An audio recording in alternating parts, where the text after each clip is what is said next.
Praise the lord. ప్రభువు రక్షకుడైన ప్రశస్తమైన దేవుని నామములో మీ అందరికీ ఈ కార్యక్రమాలు వీక్షిస్తున్న ప్రతి కుటుంబాలకి మరి క్రిస్మస్ శుభాకాంక్షలు తెలియచేస్తున్నాం. దేవుని కృపను బట్టి పరిశుద్ధమైన దేవుని వాక్యాన్ని ఈ పూట మనం ధ్యానించుకుందాం. మత్తయి సువార్త 1వ అధ్యాయము 21వ వచనాన్ని చదువుతున్నాం. తన ప్రజలను వారి పాపముల నుండి ఆయన రక్షించును గనుక ఆయనకు యేసు అను పేరు పెట్టబడెను. ఈ వాక్యములో సర్వమానవాళ పాపమును, ఆ పాపము నుండి రక్షించటానికి యేసు అను పేరు పెట్టబడెను. యేసు ఆ మాటకు అర్థము రక్షకుడు. ఆ రక్షణ దేవుడు మన మధ్యలో ఎవరికి ఇవ్వబడి ఉన్నదంటే, ఇంకనూ కొందరు పాపములో, బలహీనతలలో, లోపములో ఉండి పాపకరమైనటువంటి జీవితము జీవిస్తూ పాప శాపాల మధ్యలో మలిగిపోతూ నేను యేసుక్రీస్తు భక్తుణ్ణి, ఆయన ప్రార్థన చేస్తున్నాను అని చెప్తున్న ప్రయోజనం లేదండి. యేసుక్రీస్తు రక్షకుడిగా ఎందుకు వచ్చి ఉన్నారంటే, యేసు అనే మాటకు రక్షణ అంటే పాపము నుండి విడిపించబడాలి. 2024 సంవత్సరాలు క్రితమే ప్రభు ఈ లోకానికి వచ్చారు. ఇంకనూ పాపములో ఉన్నవాడు పాపములోనే వ్యసన బలహీనతల్లో ఉన్నారు. నిజముగా నీవు దేవుని సన్నిధిలో నిత్య సంతోషము కలిగి ఉండాలంటే ఖచ్చితంగా చెప్తున్న మాట, ఆ పాపము నుంచి విడుదల పొందావా? వాక్యం చెప్తున్నటువంటి మాట మీరు గమనించినట్లయితే, మరి యేసు ప్రభు వారు సుంకపు గుత్తాదారుడైనటువంటి జక్కయ్య ఇంటికి వెళ్ళేటప్పుడు కూడా కొందరు మాట్లాడుతున్నారు, వెనక సొరుగుతున్నారు. ఆ పాపి అయినటువంటి ఆ ఇంటికి ఈయన బస చేయటానికి వెళుతున్నాడని సొరుగుతున్నప్పుడు, అదే వాక్యములో మీరు గమనించినట్లయితే, నశించిన దానిని వెతికి రక్షించడానికి మనిషి కుమారుడు ఈ లోకానికి వచ్చను అని రాయబడి ఉంది. ఈరోజు మనం గమనించాలి, లోకములో నీతిమంతుడు లేడు, ఒక్కడునైనను లేడు. పాపములో పడినటువంటి బలహీనతల్లో నశించిపోతున్న మానవ జీవితం. యేసుక్రీస్తు రక్షకుడిగా ఎందుకు వచ్చి ఉన్నారనేది మనం చూస్తే, నశించిపోతున్న జీవితాలు. అపోస్తుల కాలంలో, అపోస్తుల కార్య గ్రంథములో 3వ అధ్యాయం 26వ వచనం, దేవుడు తన సేవకుని పంపించి మీలో ప్రతి వానిని దుష్టత్వము నుండి మళ్లించుట వలన మిమ్మల్ని ఆశీర్వదించుటకు ఆయన మొదట మీ యొద్దకు పంపబడెను.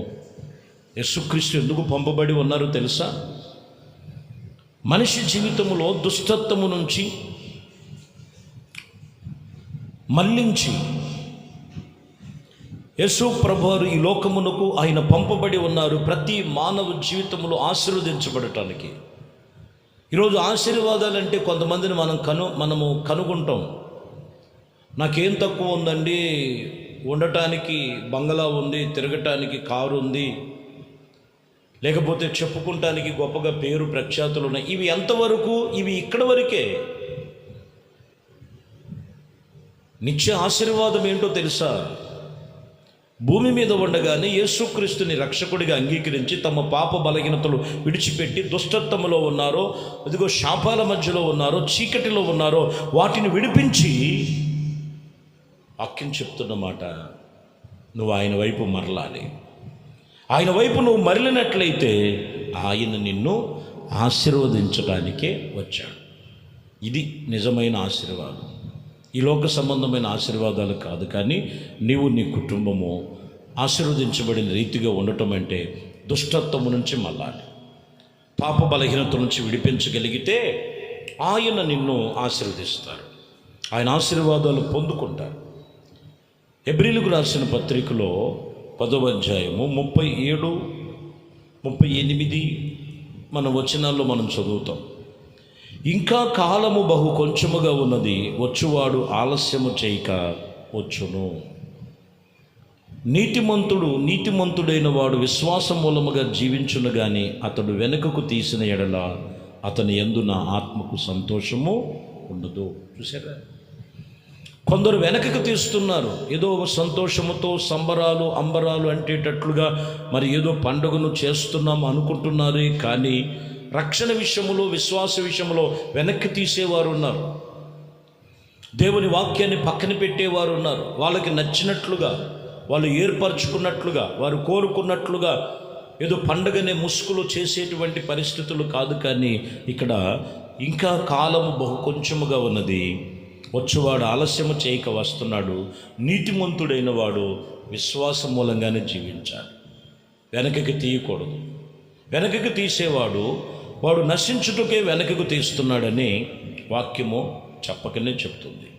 కాబట్టి ప్రియమైన దేవుని బిడ్డలారా, దేవుని వాక్యము చెప్తున్నటువంటి మాట, యేసుక్రీస్తు సశరీరుడిగా వచ్చినటువంటి దేవుని సన్నిధిలో ఈరోజు మనము నీతిమంతులుగా తీర్చబడాలంటే నీతిమంతుని రక్తము మన మీద ప్రోత్సహించబడాలి. యేసుక్రీస్తు ఆయన యొద్దకు వచ్చి ఏమాత్రం వెనక్కి తీయక లోకములో ఉన్న బలహీనతలు, లోపములు వాటిని తీసి పారవేసుకొని, తీసి విడిచిపెట్టి ప్రభు సన్నిధిలో ఇదిగో యేసుక్రీస్తుని రక్షకుడిగా అంగీకరిస్తే పాపము నుండి విడిపించటానికి వచ్చాడు.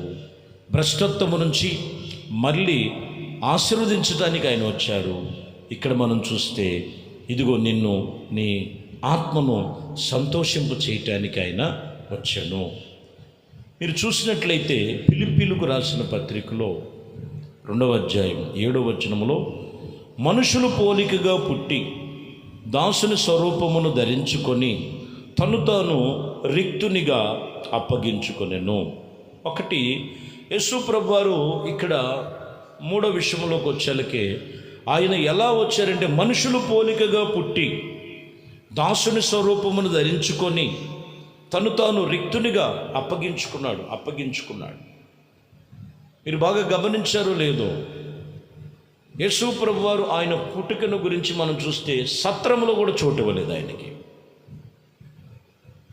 ఆ దారిలో ఉండగానే ఆ పశువులు తాగేటువంటి తొట్టి ఉంటే అక్కడ పొత్తుగుడ్డలు చుట్టబడి అక్కడ అందులో పరుండ పెట్టినట్లుగా, అంటే ఆయన శరీరధారిగా వచ్చారు.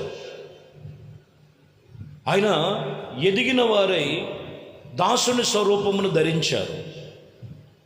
ఇంకను మనం చూస్తే మానవ యొక్క జీవితాన్ని ఆదాము ద్వారా వచ్చి ఉన్నది గొల్గొతా కొండపై శిలువలో అప్పగించుకొని అక్కడ పరిపూర్ణత చేశాడు. ఆయన పరిపూర్ణత చేసినట్లుగా ఇక్కడ మనం చూసినట్లయితే తను తాను రిక్తునిగా అప్పగించుకొనెను. 5వ వచనంలో కూడా 6వ వచనంలో కూడా మనం చదువుతున్నాం, క్రీస్తు యేసునకు కలిగిన ఈ మనసు మీరు కలిగి ఉండండి. ఏం కలిగి ఉండాలంటే యేసుక్రీస్తునొద్దకు వచ్చి పుట్టిన మానవ జీవితంలో పాపములో, బలహీనతల్లో, వ్యసనములో పుట్టి ఉన్నారు. అక్కడ నుంచి దానికి దాసులై ఉండక దేవునికి దాసులై ఉండి నిన్ను నీవు దేవునికి ప్రాణ ఆత్మ శరీరములో దేవునికి అర్పణగా అర్పించటంలో క్రీస్తు యేసునకు కలిగిన ఈ మనసు మీరు కూడా కలిగి ఉండాలి. ఇది కూడా మీరు కూడా కలిగి ఉండాలి. 6వ వచనంలో కూడా అంటారు, ఆయన దేవుని స్వరూపమును కలిగిన వాడయుండి దేవునితో సమానుభవముగా ఉండి విడిపించుటకును భాగ్యముగా ఎంచుకొనవలనేదని ఇక్కడ మీరు గమనించాలి. దేవుని స్వరూపముగా కలిగిన వాడయుండి దేవునితో సమానుభవము గలవాడయుండి విడిచిపెట్టకుండా ప్రతి విషయములో దేవుడు ప్రతి ఒక్కరిని వారి యొక్క దోష బలహీనతల నుండి విడిపించడానికి వచ్చాడు. ఆయన విమోచకుడుగా వచ్చాడు. ఎవరైతే ప్రభు సన్నిధిలో ఈ రీతిగా వారు నడుచుకునే దేవునితో నిబంధన చేసుకొని ఉంటారో అట్టి వారికి అరుణోదయ దర్శనము వారు అనుభవిస్తారు.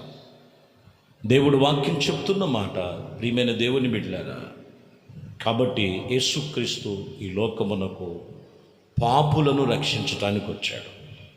ఈ లోకమునకు దుష్టత్వము ఆ లోకములో ఉన్న వాటి నుంచి మరలించటానికి వచ్చాడు. ఈ లోకములోనికి ఆశీర్వదించడానికి వచ్చాడు. ఈ లోకములోనికి మనల్ని విడిపించటానికి వచ్చాడు, ప్రతి మనిషిని. కాబట్టి ఈ వాక్యం వింటున్నటువంటి నీ జీవితంలో దాసుని స్వరూపము ధరించి నిన్ను నీవు దేవునికి సాక్రిఫై చేసుకోవాలి. సాక్రిఫై చేసుకున్నప్పుడు దేవుడు నీ పక్షముగా అరుణోదయ దర్శనము నువ్వు కలిగి ఉంటావు. దేవుని రక్షణను చూడగలుగుతావు. దేవుడిలో నువ్వు కట్టబడతావు. దేవుడిలో ఫలభరితముగా మార్చబడతావు. దేవుడు అట్టి కృప మీకు కలుగు చేయునుగాక. ప్రార్థన. పరిశుద్ధుడా, ప్రేమ కలిగిన తండ్రి, ఈ ఉదయకాలం మీ వాక్యం విని ప్రార్థనలో ఏకీభిస్తున్న ప్రతి కుటుంబాన్ని మీ చేతులకు అప్పగిస్తున్నా. పాపము నుంచి విడిపించండి, దుష్టత్వము నుంచి మళ్లించండి. ఆశీర్వాదానికి వారసులుగా ఉండటానికి మీరు పిలిచారు.